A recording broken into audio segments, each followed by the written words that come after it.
Welcome to The Explainer. Today, we're taking a trip back to the stark, gritty sands of North Africa. The time is April 1941. Picture this. The sun is absolutely beating down, and the German war machine is rolling across the desert.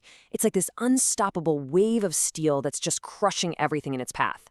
We're going to dive into what is honestly one of the most fascinating standoffs in military history. All right, let's jump right in. Just 3 weeks into fighting a newly arrived group of defenders, Field Marshal Erwin Rommel, the legendary Desert Fox, actually sends this frantic warning to his generals. He realizes that these men are entirely different. He says they're more dangerous than any enemy they'd faced yet. Basically, his entire army is walking straight into a trap. But his commanders back in Berlin, they completely ignore him. They literally laugh it off as impossible. So that brings us to the core mystery of our explainer today. How exactly did a legendary commander's battle-hardened army walk right into a massive trap set by unseasoned volunteers? How does an unstoppable military force suddenly find itself completely broken by men who, just a few months prior, were out working on farms or sitting in classrooms? Section 1. The Unstoppable Machine. 48 Hours to Victory.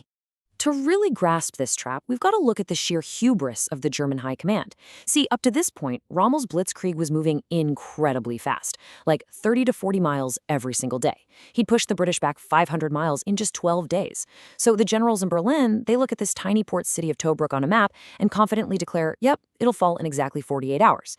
And honestly, even the British commanders in Cairo agreed.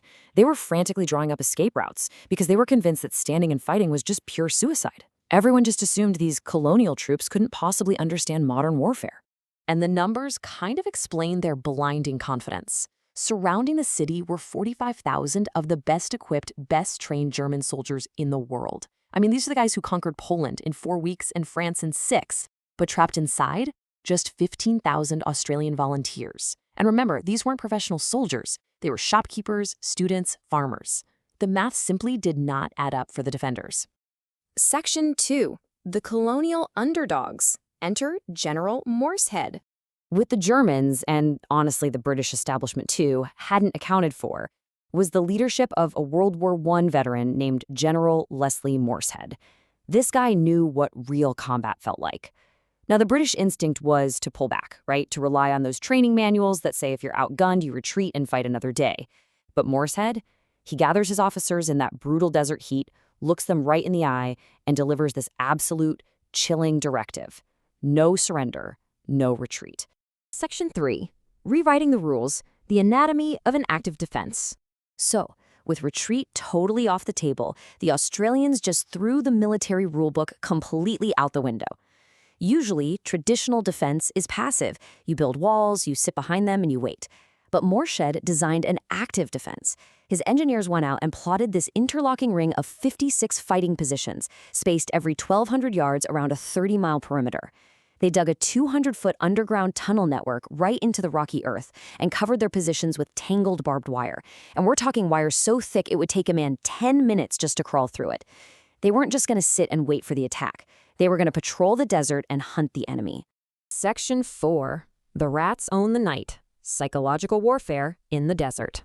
During the day, the screaming German Stuka dive bombers might have owned the sky.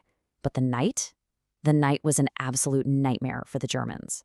Between 10 p.m. and 4 a.m., the Australians completely owned the desert. Here's how it worked. Small teams of 8 to 12 men would put on soft boots to muffle their footsteps and crawl 2 to 3 miles silently into the pitch dark. They'd flank a sleeping German outpost from both sides, unleash exactly 3 minutes of absolutely brutal, close-quarters chaos with knives and bayonets, and then vanish back into the night with prisoners and weapons. These raids were so terrifyingly efficient that just 8 men in the dark felt like 80 to the Germans. In just 2 weeks, they dragged 800 German soldiers right out of their beds as prisoners. The psychological warfare here was staggering.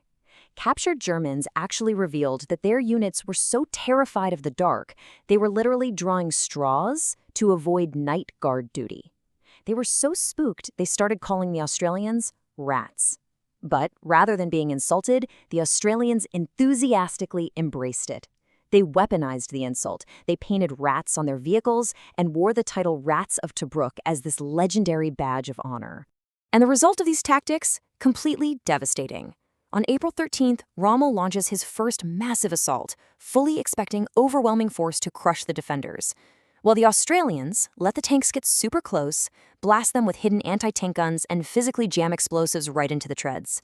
When the smoke finally clears, the invincible Germans have suffered 250 casualties. The Australians, they lost just 26. This totally shattered the illusion of an easy victory.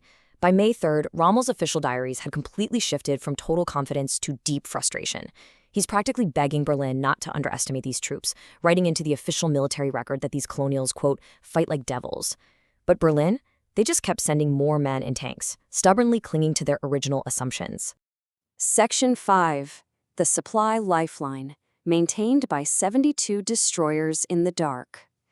To keep the defenders going, a desperate supply line had to be run by these destroyers, operating entirely under the cover of darkness. Section 6. The Cost of Arrogance, a brutal mathematical reality. So the German High Command's rigid belief in a quick 48-hour victory collided with a brutal mathematical reality. What was supposed to be a tiny 2-day skirmish dragged into a grueling 241-day siege. Just look at the casualty ratio. It's unheard of for a completely surrounded defending force. You've got over 3,000 Germans killed and 7,000 wounded, compared to 832 Australians killed. Almost 4 heavily armed German soldiers fell for every single Australian defender. It actually became the very first major German defeat of the entire Second World War. And this delay cascaded through the whole global conflict. Because Rommel's forces were pinned down at Tobruk, it caused a massive strategic bottleneck. In a matter of weeks, it delayed Operation Battle Axe into Egypt. Over the months, it gave the British Eighth Army the breathing room they desperately needed to build up forces for Operation Crusader. And most incredibly, looking at the span of years, it forced Hitler to divert crucial planes and tanks away from his massive invasion of Russia just to deal with this single stubborn port city. It just shows how entire wars can turn on small delays. The innovations born from necessity at Tobruk didn't just fade away into the sand either. The legacy lived on.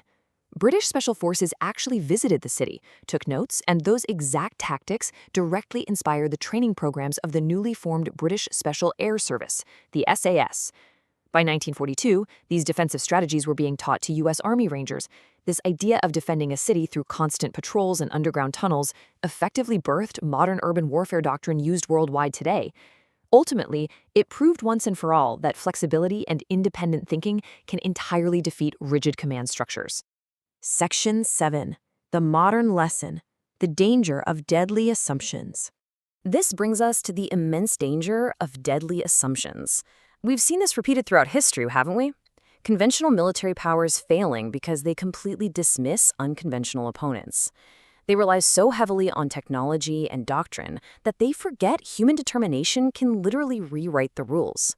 The German High Command assumed colonial volunteers couldn't possibly understand modern warfare, and it cost them dearly. So, I'll leave you with this question to ponder. Is the most dangerous enemy the one with the most tanks, or the one you simply refuse to see clearly? Wars aren't won by doctrine, they're won by those who adapt, innovate, and absolutely refuse to quit.